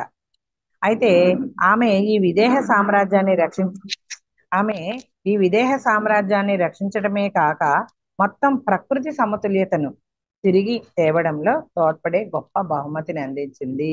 ఆ సీతామాత అంట రావడమే కాకుండా ఈ యొక్క విదేహ సామ్రాజ్యం ఏదైతే ఉందో ఆ సామ్రాజ్యాన్ని రక్షించడమే కాకుండా మొత్తం ప్రకృతి సమతుల్యతను తిరిగి తేవడంలో తోడ్పడే బహుమతిని ఇచ్చింది. ఎందుకంటే వానలు పడి చాలా రోజులు అయింది, బీటలు వారిపోయింది భూమి, ఆహార కొరత ఏర్పడింది. ఇవన్నీ కూడా మళ్ళీ సమృద్ధి పరచడానికి కోసం ఒక బహుమతిని అందించింది మాకు అని చెప్పి మీనాక్షి చెప్తుంది. చాలా కాలంగా వర్షాలు ఆగిపోవటం మాకు, మేము ప్రకృతి ప్రపంచ నియమాలను కట్టుబడి ఉండి మా కృతజ్ఞతలు తెలియజేసినప్పటికీ భూమి మీద మరికొందరు దానికి భిన్నంగా ప్రవర్తిస్తారని, వాళ్ళ దుశ్చర్యల వల్ల అందరూ ఇబ్బందులకు గురవ్వాల్సి వస్తుంది అన్న వాస్తవం అర్థం చేసుకునేటట్లు చేసింది. చూడండి, ఇప్పుడు మన అందరం బాగానే ఉంటాం, కొంతమంది దుర్మార్గులు రకరకాల ఆలోచనలతో, వినాశకరమైన ఆలోచనలతో ఉంటారు. దానివల్ల మంచిగా ఉండేవాళ్ళు కూడా ఇబ్బంది పడాల్సి వస్తుందంట. చూడండి ఎంత చక్కగా చెప్తుందో. అంటే ఇప్పుడు ఒక యుద్ధం జరుగుతున్నప్పుడు మరి అమాయకులు కూడా చాలా మంది, గుర్రాలు, ఏనుగులు, అమాయకులు చాలా మంది చనిపోతారు కదా. ఇప్పుడు చూడండి, మన కరోనా వచ్చింది, ఎంతో మంది వెళ్ళిపోయారు, భయపడే వాళ్ళు కూడా వెళ్ళిపోయారు వాళ్ళతో పాటు. కాబట్టి ఇట్లా ఏదైనా అమాయకులు కూడా బలవుతూ ఉంటారు అని ఇక్కడ చెప్తుంది అనమాట. అంటే వాళ్ళు భిన్నంగా ప్రవర్తిస్తారు కొంతమంది దుర్మార్గులు, కాబట్టి వాళ్ళ దుశ్చర్యల వల్ల అందరూ ఇబ్బందులకు గురి అవ్వాల్సి వస్తుంది అన్న వాస్తవం అర్థం చేసుకునేటట్లు ఈ ఈ అమ్మవారు చేసింది. మాకు ఈ బహుమతి ఇవ్వడమే కాకుండా ఇలా కూడా మాకు తెలియజేసింది. దానివల్ల మేము యోచించలేని శక్తుల పట్ల మరింత ఎరుక పొందాము. ఇలాంటి మంచితనం గురించి ఆలోచించలేని వాళ్ళ పట్ల ఇంకో మరింత ఎరుకని పొందారంట. అయితే మేము ఆ శక్తులను తరిమి కొట్టగల మా మహారాజు వివేకం పట్ల కూడా విశ్వాసం కలిగి ఉన్నాము. అలాంటి వాళ్ళని, అలాంటి శక్తుల్ని తరిమి కొట్టగలిగేటటువంటి మహారాజు మన మహారాజు జనక మహారాజు అనే విశ్వాసం పట్ల కూడా విశ్వాసం కలిగి ఉన్నాము. అలాంటి ఎరుకను కూడా మేము కలిగి ఉన్నాము, మహారాజు పట్ల కూడా విశ్వాసం కలిగి ఉన్నాము అని చెప్తుంది. అయితే ఇంకేం చెప్తుందంటే ఈవిడ, సంవత్సరాల తరబడి ఆయన చేసిన తపస్సు పూజలు ఫలించి ఆయన ప్రగాఢ సహనము ఓర్పులతో మేము మా మహారాజు శక్తి భౌతిక తలానికి అవతల సుదూరంగా విస్తరించింది అని గ్రహించాము. చూడండి, ఆ మహారాజుకి ఎంత ఓర్పు ఉందో, ఎంత సహనం ఉందో అని, ఆ శక్తి యొక్క ఈ భౌతిక తలానికే కాకుండా ఆ శక్తి సుదూరంగా విస్తరించింది అని చెప్పి వీళ్ళందరూ గ్రహించడం జరిగిందంట. ఆయన తమ కుమార్తెను ఇంటికి తెచ్చినప్పుడు ఆమెను ఆయనలాగే దేవుళ్ళు ఇచ్చిన వరంగా స్వయంగా గొప్ప శక్తిగా భావించాము. వీళ్ళని ఎలాగైతే ఒక దేవుడు, మహారాజుని ఒక దేవుడిగా వీళ్ళు అనుకుంటున్నారో, ఆవిడని కూడా ఆ కుమార్తెని ఇంటికి తెచ్చినప్పుడు ఆమె పట్ల కూడా వీళ్ళు అలాగే దేవుడిచ్చిన వరంగా స్వయంగా గొప్ప శక్తిగా భావించారంట ఆ ప్రజలందరూ. గ్రామ ప్రజలు ఆమె భూమి నుంచి పుట్టింది అని చెప్పగానే పరివారంలో వారంతా ఆమె స్వయంగా ప్రత్యక్షమైంది అని ఋషులు మాట్లాడుకునే గొప్ప దేవి అని, ఆమె తన స్వీయ ఇచ్ఛ ద్వారా భౌతిక రూపాన్ని ధరించింది అని చెప్పుకున్నారు. మహారాజు ఆ మాటలనేమి, ఋషులందరూ ఇట్లా చెప్పారంట, చెప్తే ఆ మాటలనేమి మహారాజు ఖండించలేదంట, రోచిపుచ్చలేదు. అయితే ఆయన ఆమె భూదేవి యొక్క కుమార్తె అని గ్రామస్తులు చెప్పుకునే మాటలను అనుమతించారంట. అందుకే ఆమెకు భూమి యొక్క పగులు, భూమి పగులుతుంటే దానికి గీత ఏర్పడుతుంది కదా, ఆ భూమి యొక్క పగుల నుంచి ఆవిడ ఉద్భవించింది కాబట్టి అలాంటి భూమి యొక్క పగుల నుంచి ఉద్భవించింది అనే అర్థం వచ్చేటట్టు సీత అని పేరు పెట్టారంట. సీత అని పేరు పెట్టి ఇక్కడ ఏంటంటే మనం సీతాదేవి విద్యాభ్యాసంలోకి వచ్చాము. ఇప్పుడు ఇక్కడ ఏం చెప్తున్నారంటే, సీత ఉనికి పరివార పరిచారకులందరినీ మార్చేసింది. సీత యొక్క ఉనికి పరివారకులు ఎవరైతే ఉన్నారో వాళ్ళందరి పరిచారకుల్ని కూడా మార్చేసిందంట. ఆవిడ ఉనికినే మార్చేసిందంట. ఇప్పుడు ప్రతిదీ ఆమె చుట్టూనే తిరుగుతూ ఉంది. జనక మహారాజు, సునైన మాతలు ఆమె దగ్గరే కూర్చొని ఆమె నిద్రపోతుంటే గంటలు కొద్దీ గడిపేవారంట ఆమె దగ్గరే. ఆమె నిద్రపోతున్నా సరే వాళ్ళందరూ అక్కడే కూర్చొని ఆమె దగ్గరే కూర్చొని గంటలు గంటలు గడిపేవారంట. నేను మా మహారాజును ఈ విధంగా ఎప్పుడు చూడలేదు అని చెప్తుంది ఆవిడ, మీనాక్షి అని ఆవిడ. అయితే ఇప్పుడు మనకి డీనా మెరియం అనమాట, ఆవిడ ధ్యానంలో తనను మీనాక్షిగా చూసుకొని ఇదంతా చెప్తుంది. ఇంకేం చెప్తున్నారంటే ఆవిడ, భౌతిక ప్రపంచంలో ఏదైనా సరే ఆయనను అన్ని బాధలను మార్పు చెందించిన మా మహారాజును అలా స్థిరంగా ఉంచగలదని అనుకొని మేము చాలా ఆశ్చర్యపోయాము. ఎప్పుడు రాజవారాలతోటి రాజవ్యవహారాలతోటి ఎప్పుడు బిజీ బిజీగా ఉండేవారు కదా మా మహారాజు గారు. ఇంత స్థిరంగా ఆవిడ ఒక పాప పుట్టి ఆయన్ని ఇంత స్థిరంగా ఉంచగలదా అని వీళ్ళందరూ ఆశ్చర్యపోయారంట. గంటలు గంటలు ఆవిడ నిద్రపోతున్నా కూడా అక్కడే ఉండేవారంట, ఆమె చూస్తూ అలా ఉండేవారంట. అయితే ఆమె వాళ్ళని మాత్రమే సమ్మోహపరచలేదంట. ఆవిడ మహారాజు వాళ్ళనే సమ్మోహపరచలేదు, అందులో ముంచలేదు. ఆవిడ వాళ్ళని మాత్రమే కాదు, రాజప్రసాద కృత్యాలలో ఉన్న మేమందరము అదే స్థితిలో ఉన్నాము. ఒక మహారాజే కాదు, మా రాజప్రసాదంలో ఉన్న మేమందరం కూడా అదే స్థితిలో ఉన్నాము అని చెప్తుంది. ఆ బిడ్డకు ఏదైనా అవసరం వస్తే పని వాళ్ళందరూ దాన్ని తేవడానికి పరిగెట్టేవారంట. ఆ బిడ్డకి ఏ అవసరం వచ్చినా కానీ ఒక్కళ్ళు చేస్తే సరిపోద్ది కదా, కానీ వాళ్ళందరూ కూడా ఆ తేవడానికి ఆవిడకి ఏది అవసరమో అని పరిగెడుతూనే ఉండేవారంట. ఆమె పడుకొని ఉన్న గది వదిలి వెళ్ళాలంటే చాలా కష్టంగా అనిపించేదంట, ఆ బిడ్డను వదిలి వెళ్ళాలంటే. ఆమె ఆకర్షణ అటువంటిది. ఆమెను స్థిరంగా చూస్తూ ఉంటే నా జీవితంలో మొట్టమొదటిసారిగా హృదయంలో ప్రేమ స్పందన ప్రవేశించింది. ఇప్పటిదాకా తండ్రిని అపార్థం చేసుకోవటము, పనులంటే ఇష్టం లేకపోవడము, అలాంటివన్నీ ఉండేవి కదా. ఒక రకంగా ఉండేదన్నమాట, ఏదో ఒక ఆ నిస్పృహతోటి. అలా ఫస్ట్ టైము ఆమెలో ప్రేమ స్పందన అనేది ప్రవేశించిందంట. నేను ఎప్పుడు వేరెవరి వద్ద పొందని భావాన్ని ఈ బిడ్డ పట్ల అనుభూతి చెందాను. ఎవరి వద్ద, ఎవరి దగ్గర ఉన్నప్పుడు కూడా ఈమె ఏమైతే ఆ భావన పొందలేదో అలాంటి మధుర అనుభూతి, ఆ ప్రేమ స్పందన అనేది ఆ బిడ్డ పట్ల అనుభూతి చెందాను అని చెప్తుంది. ఆ అనుభూతి వర్ణించడానికి వీలు కాదంట, వర్ణనాతీతమైనది అని మీనాక్షి చెప్తుంది. ఇంకా ఏం చెప్తుందంటే, ఒకానొక రోజు ఆమెతో నేను మాత్రమే ఉన్నప్పుడు, అమ్మ, నీ వల్ల నేను ఆనందం అంటే ఏమిటో తెలుసుకున్నాను. నువ్వు నా జీవితంలోకి వెలుగును తెచ్చావు. నా మిగిలిన జీవితం అంతా నాకు సాధ్యమైనంతలో ఉన్నతంగా నీకు సేవ చేస్తాను అని గుసగుసలాడిందంట. ఆవిడే, ఆ బిడ్డ ఒక్కతే ఉన్నప్పుడు, ఎవరు తన దగ్గర లేనప్పుడు, ఈ మీనాక్షి ఒకటే ఉన్నప్పుడు సీతాదేవి తోటి, అమ్మ నేను నీకు సేవకి అంకితం అయిపోతాను, నా జీవితాంతము కూడా నీకు సేవకి అంకితం అయిపోతాను తల్లి అని చెప్పిందంట. మొట్టమొదటి నుంచి పరిచారకులు, ఇతరులు ఆమెను మాత అనే పిలిచేవారంట. అది సహజంగా వచ్చేసిందంట. అంటే అది తెచ్చి పెట్టుకున్నట్టు కాకుండా అలా హృదయాల్లోంచి వచ్చిందంట. అందరూ మాత అనే పిలిచేవారంట. అది సహజంగా వచ్చింది. బాహ్యంగా మేము ఆమెకు సేవకులం, బాహ్యంగా మాత్రమే మేము ఆమెకు సేవకులం. ఆమెను రక్షించడానికి ఉన్నట్లుగా కనిపించినా అంతరం నుంచి ఆమె మమ్మల్ని రక్షిస్తున్నట్లు అనిపించేది. బాహ్యంగా పరిచారకులమే మేము, ఆమెకు సేవకు చేయడానికి బాహ్యంగా కనిపిస్తున్నాం, కానీ ఆమె మమ్మల్ని రక్షిస్తున్నట్లుగా అంతరంలో మాకు అందరికీ అనిపించేది అని చెప్తుంది. చూడండి ఎంత చక్కగా ఉందో. నిజం చెప్పాలంటే ఆమె మా మాత. మేము ఆమెను మాత అని మొదటిసారి పిలుస్తున్నప్పుడు విన్న సునైన మాత నవ్విందంట. సునైన మాత అంటే తెలుసు కదా, జనక మహారాజు గారి యొక్క ధర్మపత్ని అన్నమాట, భార్య. ఆవిడ మాత, ఇది వరకు సునైన మాతనే మాత అని పిలిచేవారు కదా, ఇప్పుడు ఆ సీతమ్మ వారిని కూడా మాత మాత అని పిలుస్తుంటే ఆ చిన్న బిడ్డను కూడా మాత మాత అని ఏంటంటే, ఎందుకంటే వీళ్ళు ఆవిడకి సేవ చేస్తున్నా కూడా, రక్షిస్తున్నా కూడా ఆవిడే వీళ్ళని రక్షిస్తున్నట్లుగా అనిపించేదంట అంతరంతరాలు. అందుకని వీళ్ళందరూ మాట మాట అని పిలుస్తుంటే ఆ సునైన మాత నవ్వుకునేదంట. ఆ తర్వాత నవ్వు ఆపుకొని, మీరు సరిగ్గానే ఉన్నారు, ఆమె ప్రపంచానికి తల్లి అయినప్పటికీ ఆమెను నేను నా బిడ్డగానే చూడాలి, ఇదే మాయ యొక్క ప్రకృతి అని ఆవిడ నవ్వుతూ చెప్పేదంట.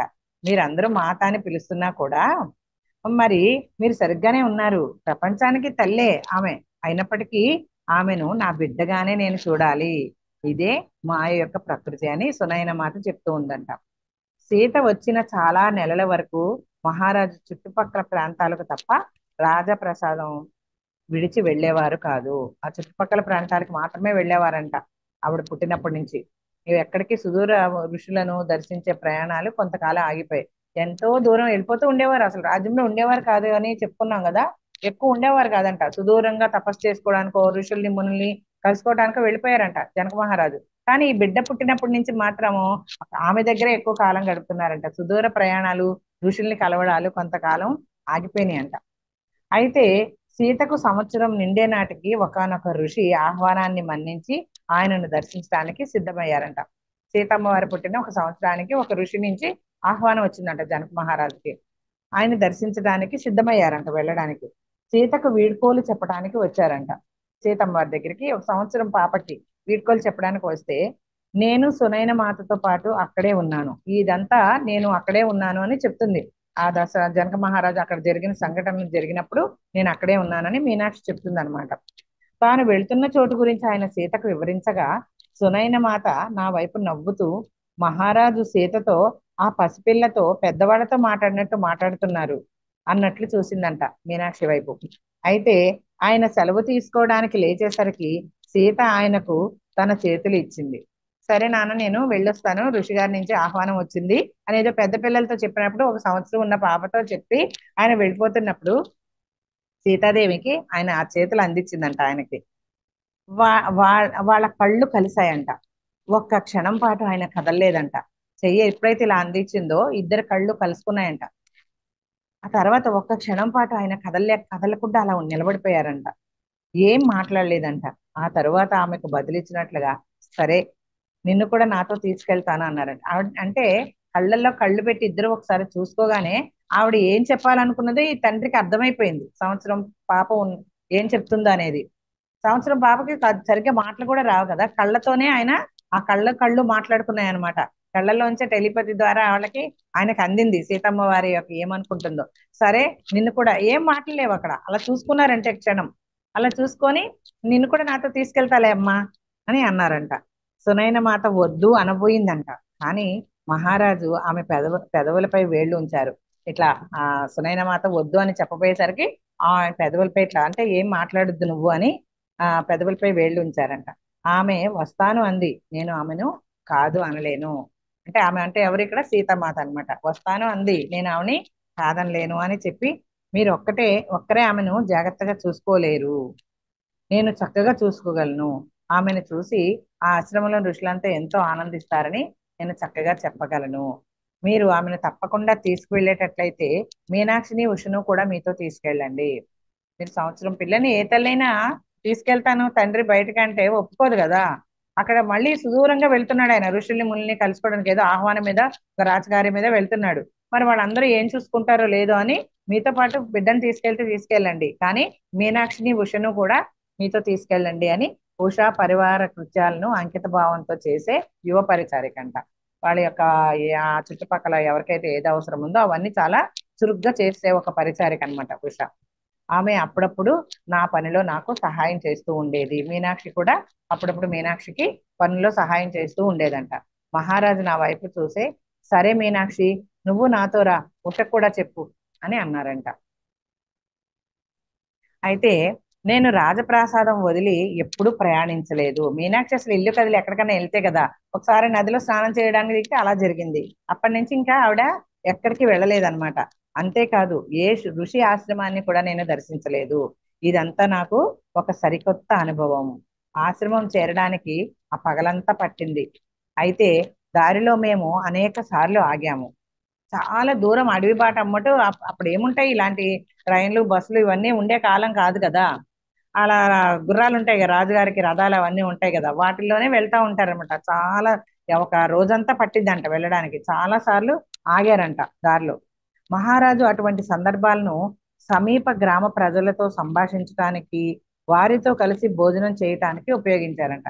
వాళ్ళు ఎక్కడెక్కడైతే ఆగుతూ వెళ్ళారో అక్కడక్కడంతా ఆ గ్రామ ప్రజలతోటి భోజనాలు అవి ఏర్పాటు చేసి అట్లా వాళ్ళతో సంభాషించడానికి ఆ సమయాన్ని ఉపయోగించేవారు అని చెప్తుంది. ప్రజలు మొదటిసారిగా రాకుమారి సీతను కలిశారు. మొట్టమొదటిసారి ఆ మహారాణి అయిన ఆ అమ్మవారైన సంవత్సరం ఉన్న ఆ సీతమ్మ వారిని ప్రజలందరూ మొట్టమొదటిసారి కలిశారంట. మహారాజు తన కుమార్తెతో పాటు ఆ మార్గంలో వెళుతున్నారు అన్న వార్త ఆ నోట ఈ నోట పాకి వారిని అభినందించడానికి ఊళ్ళకు ఊళ్ళే కదిలి వచ్చాయంట. అక్కడకు చేరిన సమూహాలతో మహారాజు వ్యవహరించిన తీరుతెన్నులు నన్నెంతో ఆశ్చర్యపరిచాయి. సీతమ్మ వారు వస్తుంది, పుట్టిన మహారాజు తన కూతురుతో కలిసి వస్తున్నారని చెప్పి ఆ నోట ఈ నోట పాకి మొత్తం ఊళ్ళకు ఊళ్ళే తరలి వచ్చినప్పుడు మహారాజు వాళ్ళందరితో వ్యవహరించిన తీరుతెన్నులు ఈవిడికి ఎంతో ఆశ్చర్యాన్ని ఇచ్చినాయంట. ఎంతో ఆశ్చర్యపరిచిందంట ఆయన ఒక ప్రవర్తన. ప్రజలు ఆమెను తాకి ఎత్తుకోవడానికి చేసే ప్రయత్నాలను ఆయన అడ్డుకోలేదంట. చూడండి, ఒక మహారాజు అంటే ఒక తెరలు కట్టేస్తారు. ఆ గూడు రిక్షాలు అట్లా ఉంటాయి కదా, ఇప్పుడున్న రాజులకైతే అట్లా యువరాణులు, ఒక మహారాణులు ఎవరైనా వస్తుంటే ఎవరు చూడకుండా ఒక కట్టెన్ లాంటిది కడతారనమాట. అలాంటిది ఈయన అన్ని రాజ్యాలకి మహా చక్రవర్తి అయినా కూడా అందరూ చూడడానికి ఊళ్ళో ఊళ్ళే తరలి వచ్చినప్పుడు సీతామాతను ముట్టుకోవడానికి ఎవరు వచ్చినా కూడా ఆయన వద్దు అని నివారించలేదంట, అడ్డుకోలేదంట. సీత ఆనందంగా నవ్వుతూ తుళ్ళుతూ ఉందంట వాళ్ళందరినీ చూసి. చివరకు మేము ఆశ్రమం చేరాం. మాతో పాటు చిన్న బిడ్డ సీతను చూసి ఆ ఋషి ఎంత మాత్రమో ఆశ్చర్యపడలేదు. అదేంటి ఇంత చంటి పిల్లని తీసుకొచ్చారా అని అలాంటి ఆశ్చర్యమో ఆ ఋషులు ఎవ్వరికీ కలగలేదంట. నువ్వు వస్తావని నేను అనుకుంటున్నాను అన్నారంట. పైగా ఆశ్చర్యపోక, ఏంటి ఇంత చిన్నపిల్లని తీసుకొచ్చారని ఆశ్చర్యపడకుండా ఉండడమే కాకుండా, ఆశ్చర్యపడకపోవడమే కాకుండా నువ్వు వస్తావని నేను ముందే అనుకున్నాను అంటున్నారంట ఋషులు ఆ సీతమ్మతోటి. అయితే ఆయన సీతతో నువ్వు నీ ప్రథమ పాఠాల కోసం వచ్చినందుకు సంతోషం అంటున్నారంట. పైగా నీ ప్రథమ పాఠాలు నేర్చుకోవడానికి వచ్చినందుకు చాలా సంతోషం అంటున్నారంట ఆ ఋషులందరూ. ఆ ఋషి మహారాజును తన కుటీరంలోకి తీసుకువెళ్ళగా నేను సీతకు నాకు ఉషకు కేటాయించిన కుటీరంలోకి వెళ్ళాను. అది సుదీర్ఘమైన ప్రయాణం ఇది అని చెప్తుంది. ఆ ప్రయాణం అంతటితోనూ సీత మేలుకునే ఉంది. ఆ ప్రయాణం మొత్తం ఎక్కడ ఆశ్రమం చేరుకునేదాకా కూడా సీతాదేవి మెలకుగానే ఉందంట. కనుక ఇక నిద్రపోతుందంట. ఆ రూమ్ ఒక మహారాజు గారికి ఒక రూమ్ ఇస్తే సీతాదేవికి తన మీనాక్షికి ఆ ఉషాకి ఒక రూమ్ కేటాయించారంట. అక్కడికి వెళ్ళగానే సీతాదేవి పగలంతా ప్రయాణంలో మొత్తం మెలకుగానే ఉండడం వల్ల నిద్రపోతూ ఉందంట అని నాకు తెలుసు అని ఉష నేను ఆమెకు త్వరగా పక్క సిద్ధం చేసి సీతను పడుకోబెట్టి ఉష ఆమె పక్కనే జో కొడుతూ కూర్చుందంట. సరే, పగలంతా నిద్రపోలేదు కాబట్టి ఈవిడ పడుకుంటుందని చెప్పి ముందే తెలుసుకొని చక్కగా కూర్చొని పక్క అంతా సిద్ధం చేస్తే ఉష ఏమో ఆ చంటి పిల్లని జో కొడుతూ కూర్చుంటే నేను మెల్లగా పాట పాడసాగాను. నేను అటు చూసేసరికి ఆమె నిద్రపోయింది. ఆవిడేమో జో కొడుతూ ఉందంట ఉష, ఈమె పాట పాడుతూ ఉందంట. ఆమె చూసేసరికి అప్పుడే ఆమె నిద్రలోకి జారిపోయింది అని చెప్తుంది. అయితే నేను కూడా తలవాల్చే వరకు నేను పాడుతూనే ఉన్నాను. తను కూడా అలా నిద్ర వచ్చేసే వరకు ఆమె పాడుతూనే ఉందంట.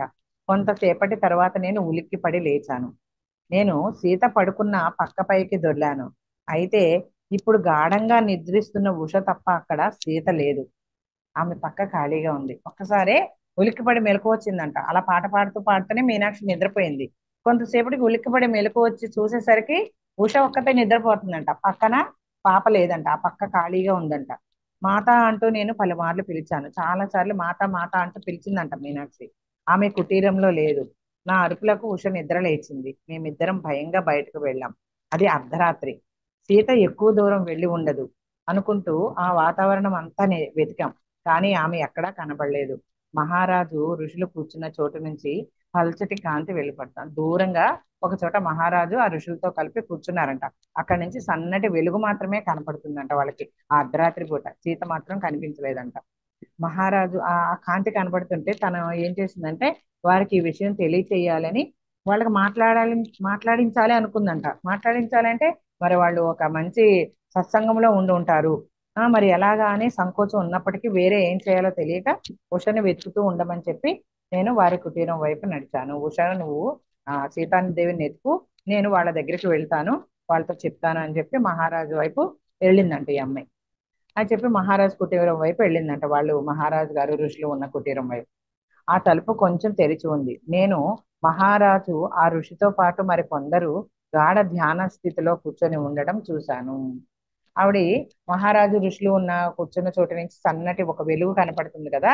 ఈవిడ ఏం చేసింది, నువ్వు ఉష అనే ఆమె వచ్చింది కదా ఒక పరిచారిక, ఆమెతోటి నువ్వు సీతని నెతుకు, నేను రాజుగారికి ఈ విషయం చెప్పి వస్తానని ఆ ఋషులు రాజుగారు కూర్చున్న కుటీరం కొంచెం తొలగించగానే వాళ్ళందరూ ధ్యానంలో కూర్చున్నట్టు ఈమె చూసిందంట, కూర్చొని ఉండడం చూసిందంట. ఏం చేయాలి మరి నేను, వీళ్ళందరూ ధ్యానంలో ఉన్నారు అని అక్కడే భయంతో నిలబడి ఉండగా మహారాజు మెల్లగా కళ్ళు తెరిచి ఆ గదిలో ఒక మూలకు వెళ్ళారంట. ఆయన మెల్లగా ఆమె లోపలికి అప్పుడే నడిచి వచ్చిందంట. అన్నారంట ఈవిడ కూడా మెల్లగా నడిచి ఆయనతో వెళ్ళినప్పుడు ఆయన అన్నారంట, సీత, పాప అప్పటికి ఇంకా తన మొదటి అడుగు వేయకపోవటం వలన ఆయన స్వరంలో ఆశ్చర్యం స్పష్టంగా తెలిసిందంట.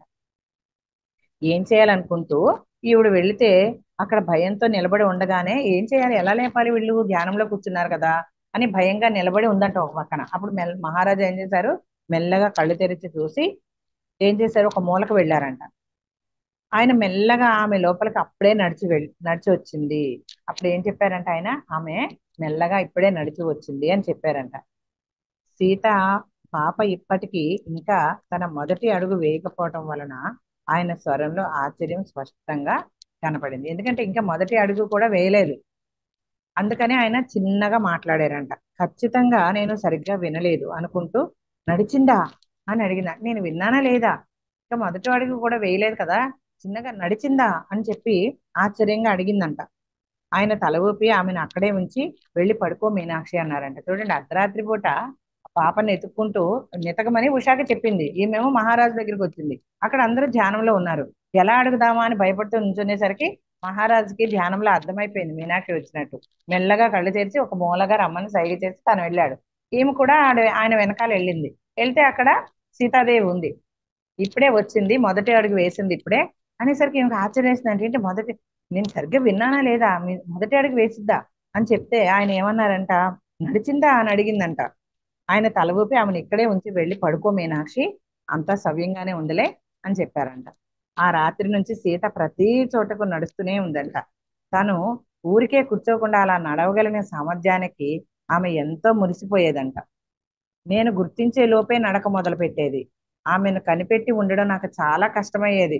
ఈమె ఎక్కడికి వెళ్తుందో అని వెళ్లే లోపే ఆమె మాయమైపోతూ ఉండేదంట. ఆమెను కనిపెట్టడం ఈమెకి, మీనాక్షికి చాలా కష్టమైపోయేదంట. ఆవిడ చూపు ఎప్పుడు ఆశ్రమ ద్వారం వైపే ఉండేది. ఆవిడ ఎప్పుడు ఆశ్రమం వైపే చూస్తూ ఉండేదంట సీతమ్మ వారు. ఒక రోజు ఆమె అక్కడికి వెళ్ళాలి అనుకుంటూ ఉంది అని నేను తెలుసుకున్నాను అని చెప్తుంది. ఒక రోజు ఆశ్రమం ఎప్పుడు ఇక్కడ గదిలో ఉన్నా గానీ ఆ సీతమ్మ వారి చూపు ఎప్పుడు ఆశ్రమం వైపే ఉండేదంట. అట్లాగే ఒక రోజు ఆశ్రమం వైపు వెళ్ళాలి అన్నట్టు వెళ్దాము అనుకుంటుంది ఆ సీతమ్మ అన్నట్టుగా ఈవిడ గమనించిందంట. మరి ఈ రోజు సమయం అయిపోయింది. మరి ఇక్కడితో ఇది ముగించేద్దాం ఈ రోజుకి. రేపు మళ్ళీ మిగతా భాగం చదువుకుందాం. చాలా ఇంట్రెస్టింగ్ గా ఉంది కదండి. ఎంత అవును బాగుందంటే మేడం. సీతమ్మ వారు వచ్చేసింది కదా. ఆవిడ చిన్ని చిన్ని చేష్టలు, ముద్దు ముద్దు నడకలు, మాటలు ఇంకా మనం వినబోతాము. ఆవిడ చిన్న చిన్న చర్యలు, ఆమె ఎట్లా అంటే చూడడానికి చిన్ని పాపే, మరి అమ్మవారు కదా. ఈవిడ కనుసైగ నుంచి చూస్తూనే ఉండగానే ఆవిడ అలా వెళ్ళిపోతూనే ఉందంట. ఈవిడకి చాలా కనిపెట్టడం కష్టమైపోయేదంట ఆ అమ్మవారిని. కాబట్టి ఇలాంటి విషయాలు ఇంకా ఎన్నో వినబోతున్నాం, మనం చదువుకోబోతున్నాం. మరి ఈ రోజుకు thank you madam. Thank you.